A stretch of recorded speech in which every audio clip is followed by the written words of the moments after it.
We were inseparable. Or at least, that's what everyone believed. Clara and I had grown up together, sharing secrets, clothes, heartbreaks, and dreams. She was the kind of friend people envied you for. The one who always seemed to be there at the right moment, offering a shoulder to cry on, a glass of wine when life got heavy, and words of comfort when I thought I couldn't carry my marriage any longer. I trusted her in ways I didn't trust anyone else. When my husband Daniel started pulling away, working later and later nights, I told Clara first. When I noticed how the warmth in his touch had turned into indifference, I confessed it to her over coffee. She leaned forward, eyes full of fake concern, telling me I was imagining things, telling me men went through phases, and that I shouldn't make myself crazy with doubts. She always knew exactly what to say to keep me calm, to keep me quiet. I thought it was kindness. I thought it was loyalty. But in reality, Clara was feeding me poison wrapped in sugar. She knew what was happening behind my back, because she was part of it. Every time I poured my pain out to her, she smiled on the inside, savoring the fact that she wasn't just my confidant. She was my rival. She was listening not because she cared, but because every detail I gave her made her betrayal that much sweeter. And there I was, blind, believing I had a best friend by my side, when in truth I had invited a snake into my home, into my marriage, into my heart. At first, the signs were so small they were easy to dismiss. Daniel's long hours at work stretched into weekends. He'd come home late, sometimes not at all, muttering excuses about meetings or clients. I noticed faint traces of perfume on his shirts that weren't mine, soft floral scents that clung to his collar long after he stripped them off. When I asked, he'd laugh, kiss me lightly on the forehead, and say I was being paranoid.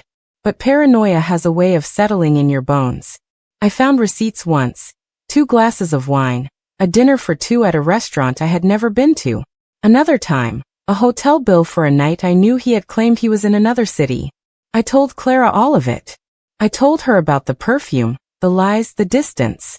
She would hold my hand, look at me with sympathy, and whisper that I needed to trust him, that I was stronger than my doubts. What I didn't see then was the flicker in her eyes, the satisfaction she hid every time she heard me confess how much I was hurting. Clara was drinking in my pain like champagne, savoring every drop. And yet, I silenced my own instincts, believing her over myself. Believing that if my best friend said it wasn't what I thought, then it had to be true. That's how blind I was. That's how much I let both of them play me. While I was convincing myself everything was fine, Daniel and Clara were meeting in secret. I would call her late at night, crying because Daniel hadn't come home yet, and she would be in his arms while I sobbed into her voicemail. They thought they were clever.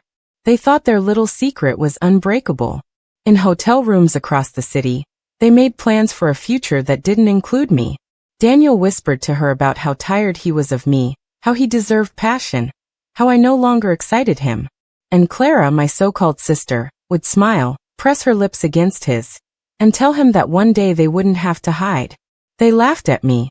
They mocked my trust, my loyalty, my blindness. And yet, arrogance is a dangerous thing. They left trails. A lipstick smudge too bright for Daniel to explain. A text message sent at the wrong time. A photo Clara carelessly saved. Piece by piece, their fantasy started to unravel, until finally, the truth landed in my lap like a thunderclap. It was Clara, my best friend, the one I trusted most, and my husband, the man I gave my life to, together, in the shadows, laughing at me. The day it all became undeniable was painfully ordinary. Daniel had left his phone on the coffee table while he showered, and when it buzzed, something inside me, call it intuition, call it rage, made me pick it up. I didn't go searching. I didn't snoop through his apps. I didn't have to. The message was right there on the screen, glowing like a confession written in fire. Last night was perfect. Can't wait for the weekend. Love you. Signed with a heart, and her name, Clara. For a moment, I couldn't move. My chest tightened, my throat closed, my knees nearly buckled. I stared at those words until my vision blurred, until my hands trembled so violently I almost dropped the phone. And then the water stopped running. In a blind rush, I set the phone down exactly where it had been, arranging it like nothing had ever happened. When Daniel walked out of the shower, smiling faintly as though everything was normal, I matched his expression with a mask of calm. That night, I didn't scream. I didn't confront him. I didn't let on that I knew. Instead, I went to the bathroom, shut the door, and stared at myself in the mirror. The woman staring back at me wasn't the broken, humiliated victim they thought I was. She was someone else now.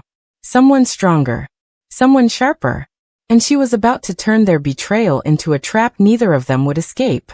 I waited. I waited until the silence became unbearable for them. Daniel grew colder at home, pretending I didn't notice when he slipped out for the night, when he whispered into his phone and thought I was asleep. Clara smiled at me during coffee dates, playing the part of my confidant, the friend who would never betray me. But behind her smile, I now saw the shadows. I knew everything, and still I played along. When the moment was ripe, I sent out invitations. A dinner, just the three of us. I need you both, I said sweetly over the phone. To help me clear my head. To talk things through. Daniel agreed quickly, no doubt eager to keep his facade intact. Clara almost purred with satisfaction, believing she had finally won. That evening, the restaurant shimmered with soft light, golden chandeliers casting warmth over velvet booths. I arrived in silence, dressed not like a broken wife, but like a queen preparing for war. My gown hugged my body, my hair fell in waves, and my lipstick was the color of blood.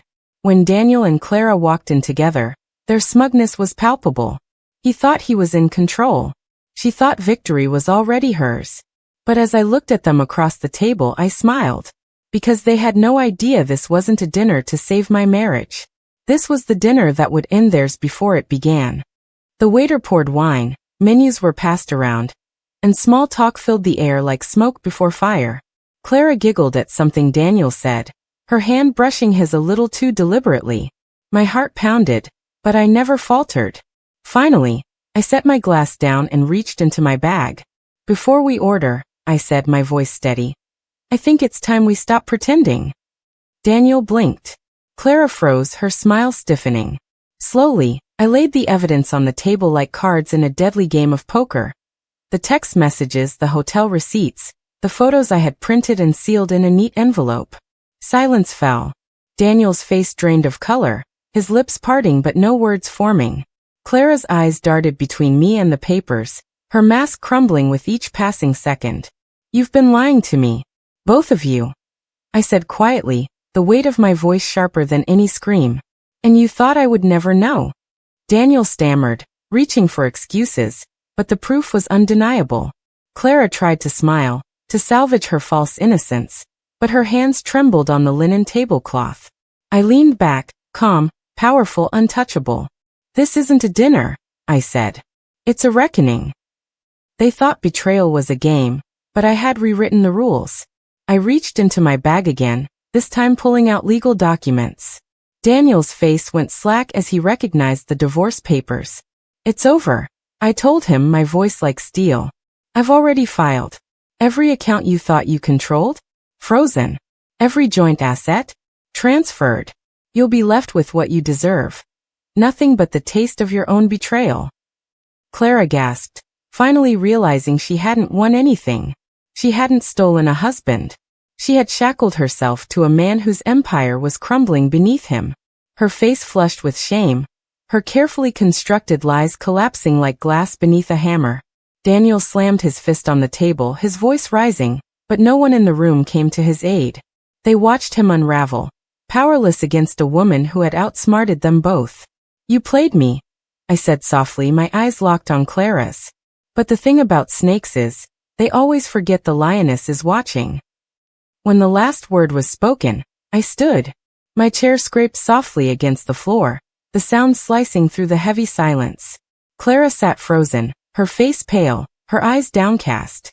Daniel's hands shook as he clutched at the papers, trying to piece together some escape that no longer existed.